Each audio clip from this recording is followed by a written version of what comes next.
할렐루야.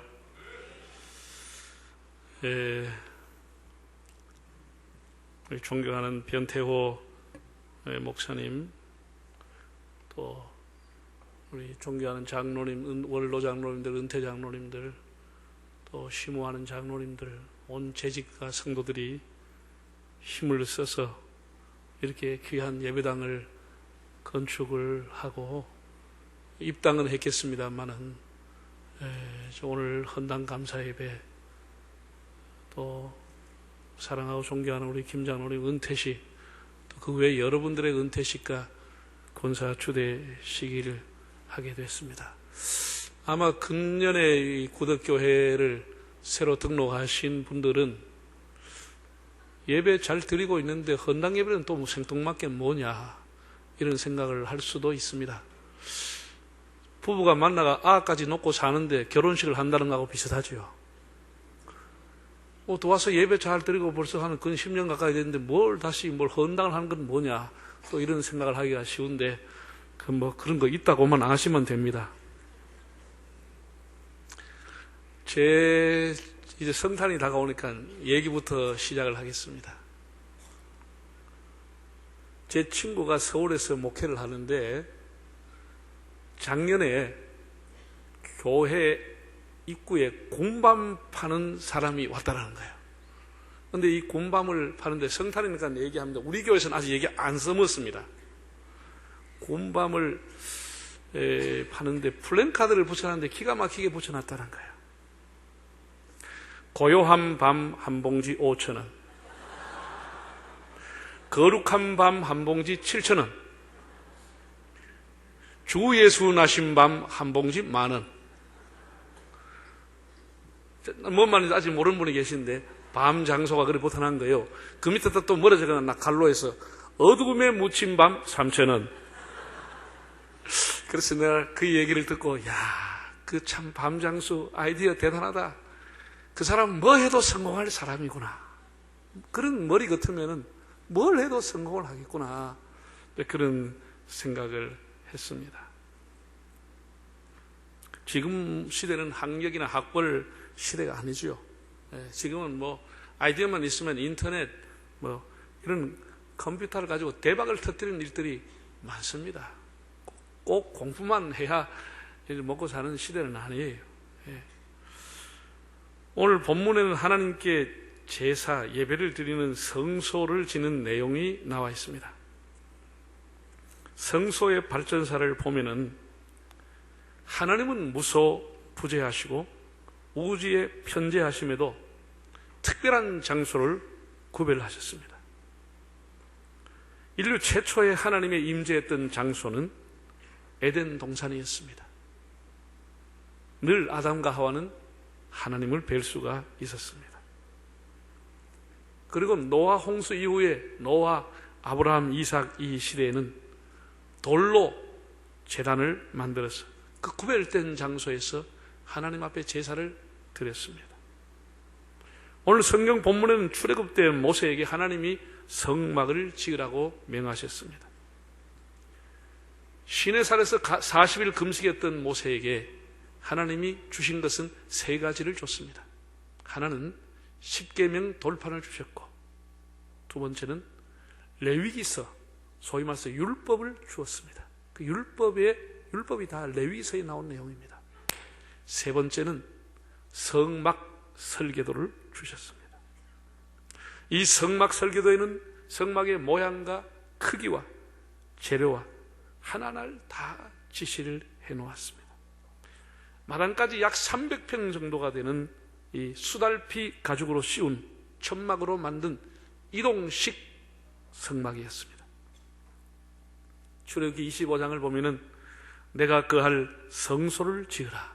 거기서 내가 너를 만나리라고 했습니다. 그래서 다른 말로 하면 회막, 만나는 곳 회막, 성막, 증거막, 성소 등등의 이름으로 표현이 되어 있습니다. 하나님이 이스라엘을 출애굽시킨 목적은 한 가지였습니다. 하나님을 예배하기 위해서, 하나님을 경배하는 그런 공동체로 그들을 부르셨습니다.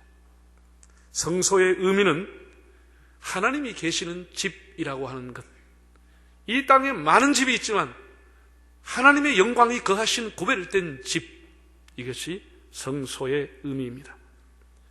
아무나 가까이 가지 못했습니다. 그 성소에 가까이 할 수 있는 사람 레위인, 그 중에서도 성소는 제사장, 그 중에서도 지성소는 대제사장, 아무나 가까이 갈 수 없는 그런 하나님의 임재가, 하나님의 영광이 거하시는 성소를 짓게 했습니다.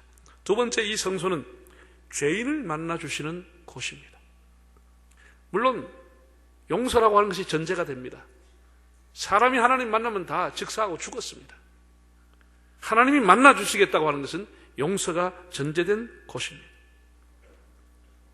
세 번째는 그 성소에는 분향단과 번제단을 통해서 하나님이 기도를 받으시고 제사를 받으시겠다고 하는 장소입니다.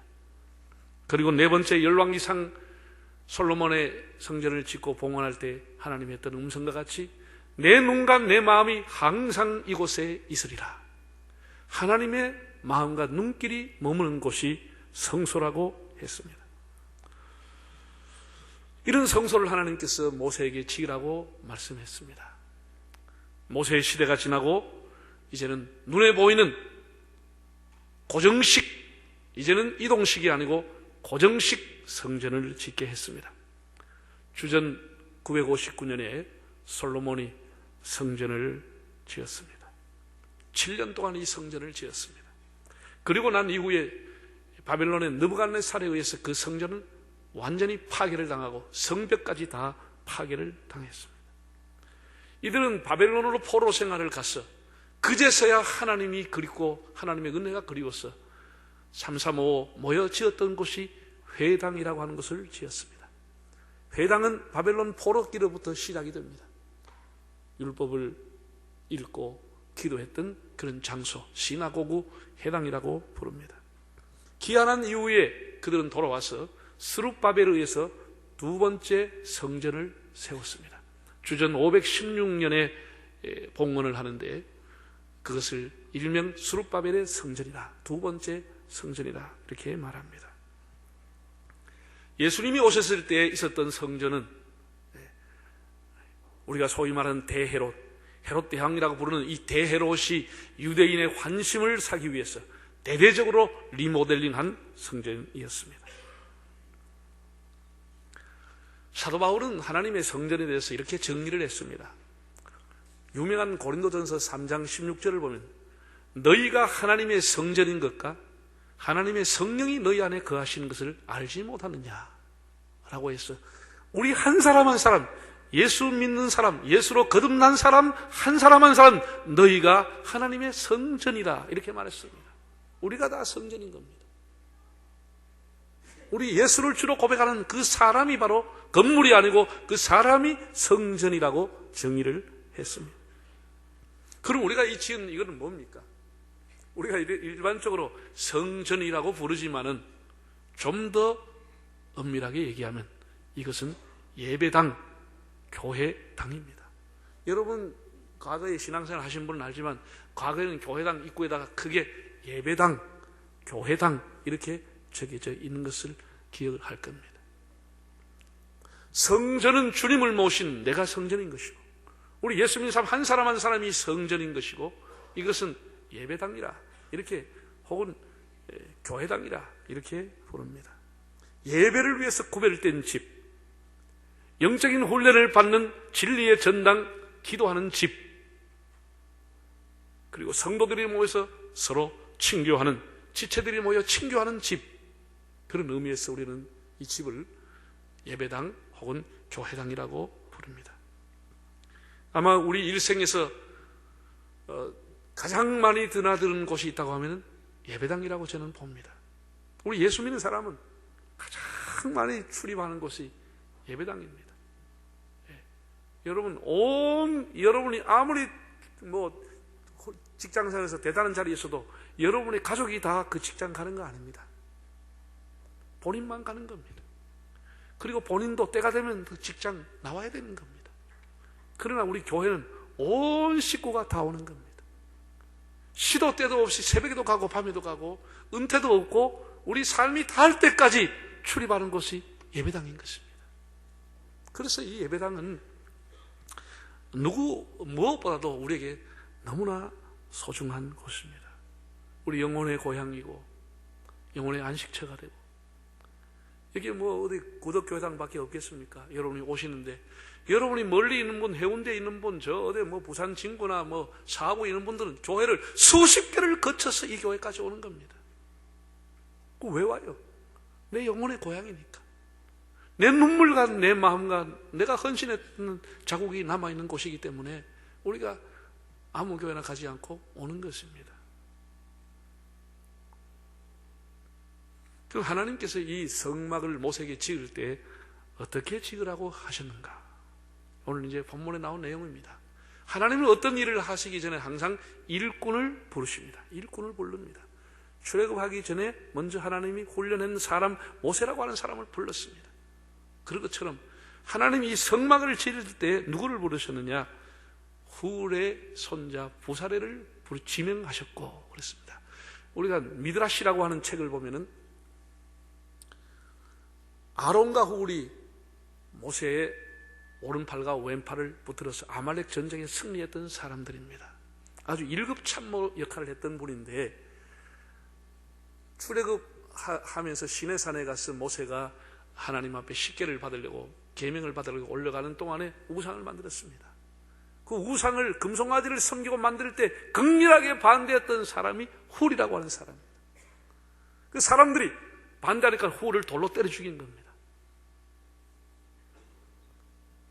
그래서 하나님께서는 이 많은 일꾼 중에서 지금 우리로 말하면 순교했던 순교자의 자손 중에서 훌의 손자인 부사레를 지명해서 총 건축의 책임자로 부르셨다는 겁니다. 그리고 34절을 보면 오홀리압이라고 하는 사람을 부감독으로 세워서 모든 정교한 수를 놓게끔 그에게 기술을 주어서 그를 기술자로 부르셨다라고 했습니다.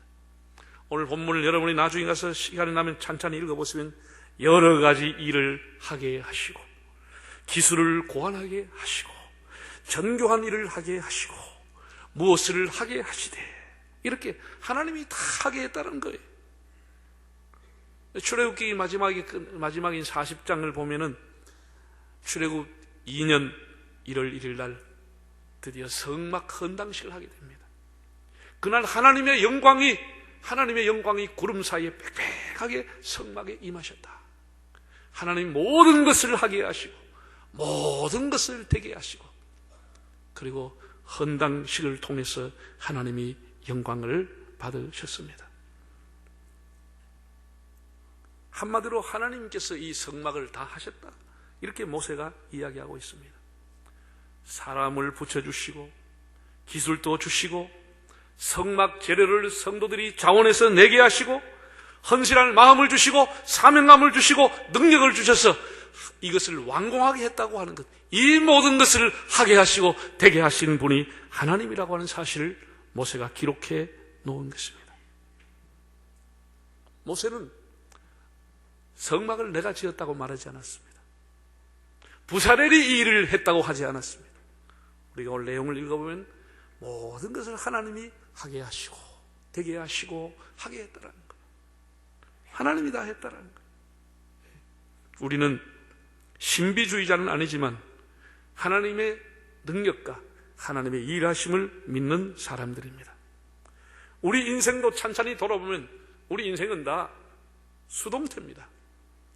능동태가 아닙니다. 내가 뭘 하고 내가 뭐 애를 쓰고 내가 노력해서 그게 아니고 우리가 다 지나가고 생각하면 하나님이 되게 하신 것입니다. 할렐루야. 하나님이 다 되게 하신 거예요. 할 때는 내가 하는 것처럼 보이고 내가 애사를 가지고 내가 빽빠지게 노력해서 뭘 이룬 것처럼 보이지만은 그게 아니고 하나님이 하게 하신 것을 어느 날 느끼게 되는 겁니다. 그래서 우리 인생은 수동태라 이렇게 말할 수 있습니다. 여러분, 뭐 농사를 짓는 사람이 새벽부터 나가서 하루 종일 빼빠지게 일해서 뭐 씨 뿌리고 거름 주고 가지 치고 다 하지요. 빌어주고 다 하죠. 농사 그 사람 짓죠. 열심히 한다고 열매가 맺혀요? 열심히 일하면 열매가 맺혀요? 비 안 오면 어떻게 되는데? 비가 홍수처럼 갖다 내리버리면 어떻게 되겠는데? 열매가 다 눈앞에 들어오는데도 태풍이 쉐를 불면 어떻게 되겠는데? 사람은 일하는 것이고 사람은 노력하지만은 열매는 하나님이 주시는 겁니다. 하나님이 되게 하셔야 모든 것이 열매가 되는 겁니다. 여러분 큰 종합병원에 가면 이렇게 입구에 써 있는 것을 여러분 들어봤을 겁니다. 나는 붕대를 감지만, 의사는 붕대를 갖지만 하나님은 낫게 하신다. 그런 거 못 받는겨? 아, 내만 받나? 의사는 붕대를 감지만 낫게 하시는 이는 하나님이라. 그게 정직한 얘기 아니에요? 정직한 얘기 아니에요?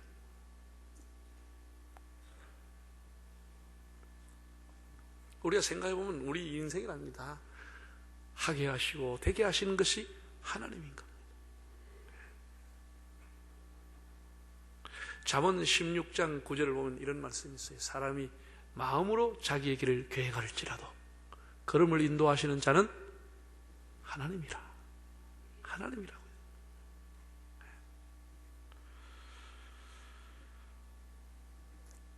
저도 뭐 이렇게 교단의 일을 하고는 있지만은 제가 이렇게 생각해 보면은 정말 하나님이 하게 하시고 되게 하시는 것이지 사람이 힘쓰고 애쓰고 되는 것은 아닙니다. 하나님이 하게 하셨다. 못난 나무가 선산을 지킨다고 제가 이 선산을 지키겠다고 총회장을 하고 있는 겁니다. 잘난 나무는 다 탈려갑니다. 나무 키우다 보면 뭐 쭉쭉 뻗고 잘난 것은 뭐 정원소로 가져가고 뭐 한다고 가져가고 다 가고 삐뚤삐뚤하고 못난 것만 선산을 지키고 있는 겁니다.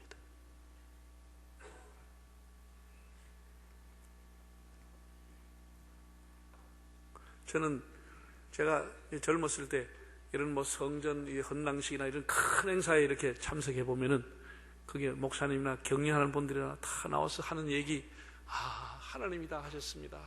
이렇게 얘기할 때마다 나는 속으로 저거는 립 서비스지. 실제로는 지가 해놔놓고 그 립 서비스 한다. 이렇게 늘 생각했습니다. 그런데 어느 날 제가 영적으로 철이 들면서 이게 하나님이 하시는구나. 정말 하나님이 하시는구나.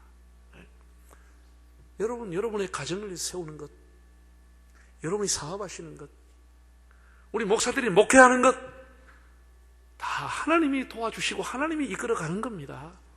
하나님이 하시는 겁니다. 우선 눈에 보이는 것은 사람이 얼쩡얼쩡 보이니까 사람이 하는 것처럼 보이죠. 그래서 사람이 교만하게 되는 것이죠.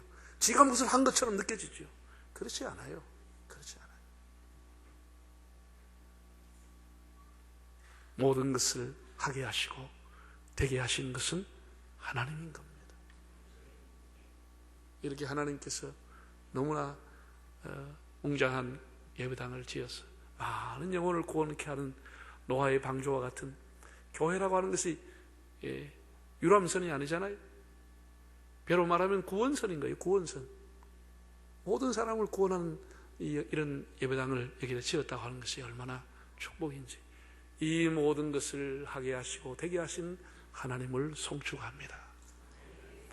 이런 하나님의 거대한 일에 여러분이 쓰임받았다고 하는 것이 얼마나 귀한 일입니까? 하나님은 언제나 사람을 통해서 일하십니다. 사람을 불러 일하십니다. 하나님이 다 해볼 것 같으면 우리는 뭐 하겠습니까? 하나님 되라고 다 돼버리면 우리는 뭘 하겠습니까? 하나님은 하나님이 하신 일을 하나님의 종들을 불러서 이 일을 맡기시는 겁니다. 그래서 우리가 이 일에 쓰임받았다고 하는 것이 너무나 귀한 일입니다. 오늘도 은퇴하는 우리 김 장로님, 우리나라 수협도 중앙회장까지 하셨고, 제가 뭐 모르긴 하지만 수협인들이 우리나라에 한 100만 명 정도가 되는 줄로 알고 있습니다. 그 수산업 진흥을 위해서 바다에 나간 사람들의 안전, 뭐 여러 가지 우리의 미래 먹거리를 위해서 너무나 지난 기간 애를 많이 쓰고 중요한 일을 하셨습니다. 그것도 되게 하신 것이 하나님입니다. 할렐루야. 다 하나님이 되게 하신 것입니다. 하나님이 앞으로 어떻게 쓰실지 모르지만 남은 생에 하나님과 동행하며 하나님 앞에 쓰임받는 것이 귀한 겁니다. 쓰임받는. 모든 것은 하나님이 하시는 것이고 우리는 거기에 쓰임을 받는 도구인 겁니다. 그렇게 귀하게 쓰임 받으시고, 우리 또 헌당을 계기로 또 우리 구덕교회가 부산뿐 아니라 세계를 위해 헌신하고, 이 혼란한 시대에 하나님 앞에 영혼 구원하는데 크게 쓰임 받는 귀한 재단이 되시기를 바랍니다.